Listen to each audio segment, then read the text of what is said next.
Good evening guys. So meron na naman akong pinagkakaabalahan. Gagawa tayo ng learning botaning para sa bata para mapagkabisihan na naman nila. So yeah, isang teaching aid din to. Malaking tulong to make them busy sa classroom.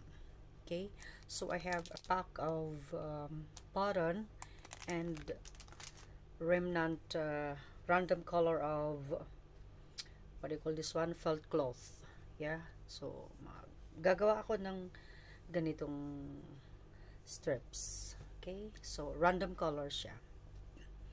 I'll show you how to make, right?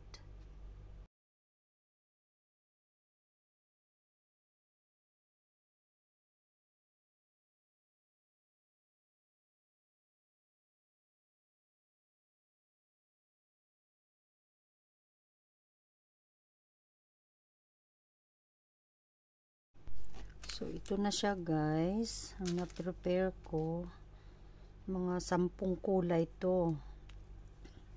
Yan. Okay. Okay. So, ito guys, ganito yung gagawin ko. Ayan. Diba? So, dito yung button sa kabila. Din sa kabila naman, gagawa tayo ng butas para yung bata na ang magbo-button. Yeah. Okay. So, maaaliw talaga sila nito. So, yan. Tatahiin natin. Isa-isa. Kailangan matibay din yung gawa mo. Okay. Tapos, ilalak ko na dito sa kabila. Naghahanda po ako ng mga pang-activity nila while I'm on leave. Para pagbalik ko, yan. May mga surprises ako sa kanila. Diba? Nakalib kasi ako ng 1 week. Kaya, yun. Binibisi ko yung sarili ko. Hindi makagala. May ubo. Kaya, tsaka magasto maggala, guys.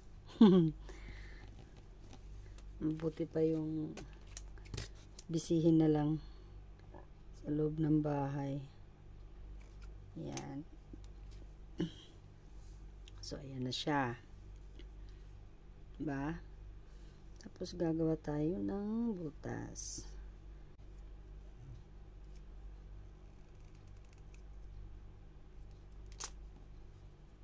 Yun. Diba? As you can see, guys. O, diba? Tapos, ang bata nang magaganyan. Nabibisi yan sila. Ayan. Diba? Tapos, i-connect nila, parang ganun, parang bracelet, ayan, tapos igaganon nila, o, diba? Dudugtong-dugtong nila ng ganyan, yan. Matutuwa sila niyan. Diba? Tapos, syempre, ito, kailangan natin i-lock. Ito, pag nabinat-binat ito, mapupunit nila ito ng husto. So, gagawa natin ng lock. Sampulan ko lang kayo ng isa na finished product talaga.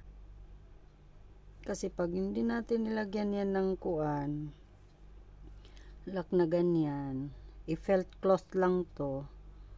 Pag hila ng bata, maya mag-agawan pa sila, mga ganyan, mapupunit siya.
So, ayan na siya guys. Nakatapos na tayo ng isa. Ilalak ko lang. Medyo matrabaho siya. Kaya, tsaga-tsaga lang talaga. Kasi, kung bibilhin mo siya online, medyo may kamahalan din siya. Since kaya ko namang gawin, ganda na. Mas maganda pa yung gawa. Diba? Yan. So, naikot ko na siya. Nalagyan natin ng ano. So, hindi na siya basta-basta pa mapupunit ng bata. Ilalak ko lang.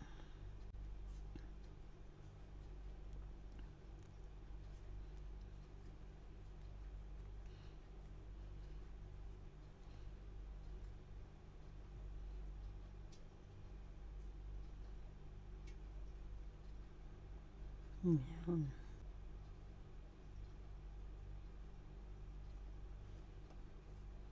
Okay. Gawa na tayo ng isa.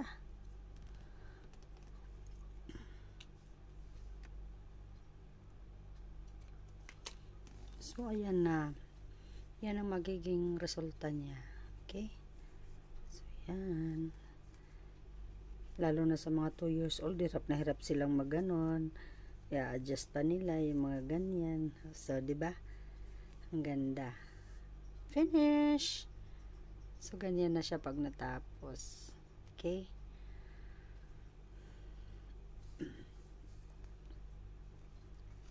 Yan.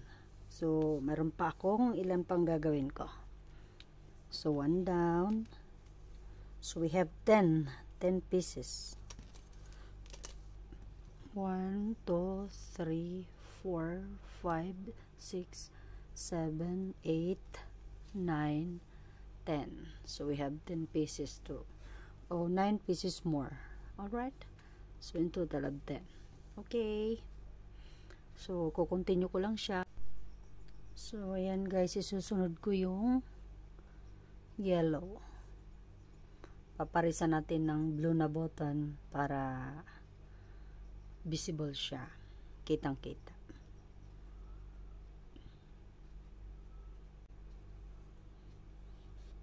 Talagang titibayan natin. Kakapalan ko yung pag thread para hindi agad siya matanggal ng bata.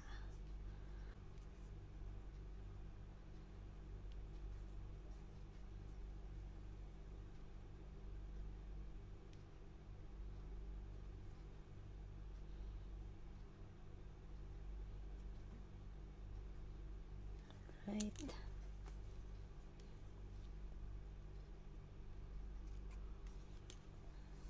Yan. Dalawa na yung nalagyan natin ng botones. Hinay-hinay lang. So, itong gray, pink yung ipapartner ko sa gray na felt. Then yung botones is pink.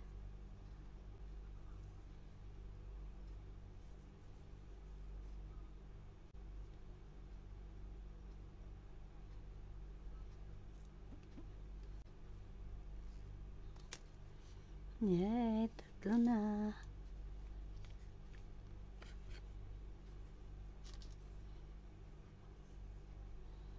Orange, yung light, yung kung ano man ay ipapartner natin.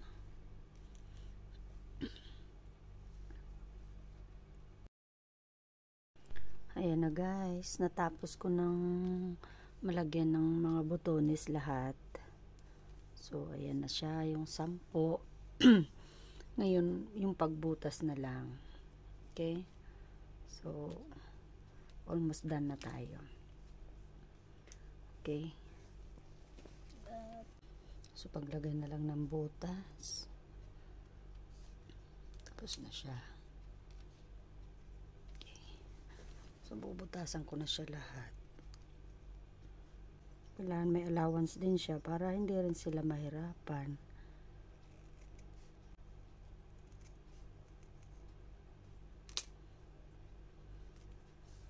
Yan.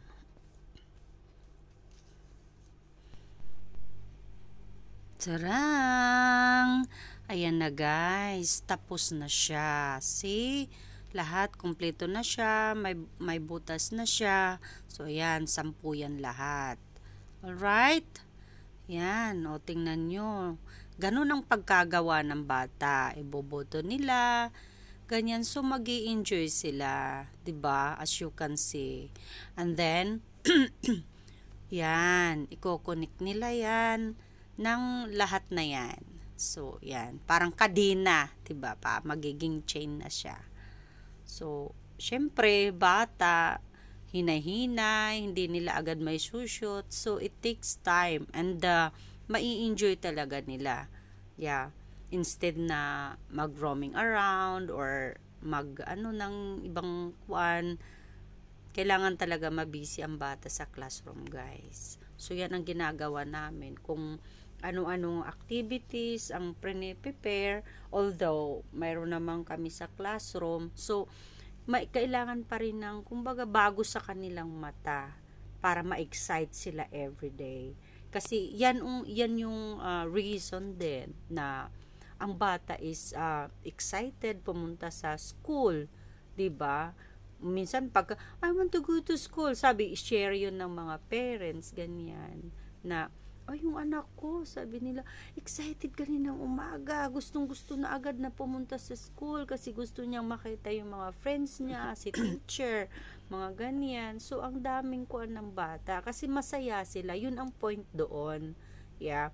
Pag masaya yung bata, syempre, tinatanong ng parents, masaya din yung parents. So, kumbaga, satisfied sila. Okay? So, yun ang kuan namin na lahat ng effort, yung come out is yung kasiyahan nila, syempre masaya na rin kami. Ganun lang ang ano. So kahit gaano ka exhausted for the whole day, so yung mga comments or yung mga sinasabi ng parents, so masaya na kami doon. Yun lang ang nagpapaligay. So yun, ganito na siya guys. Yeah, as you can see, yan. So, may enjoy talaga nila yan. 'Di ba? So, kadena na siya. Alright. Yan na. Yan. Tarang-tarang. Yan ang model. Alright. Thank you guys sa support. See you in my next vlog. Bye-bye.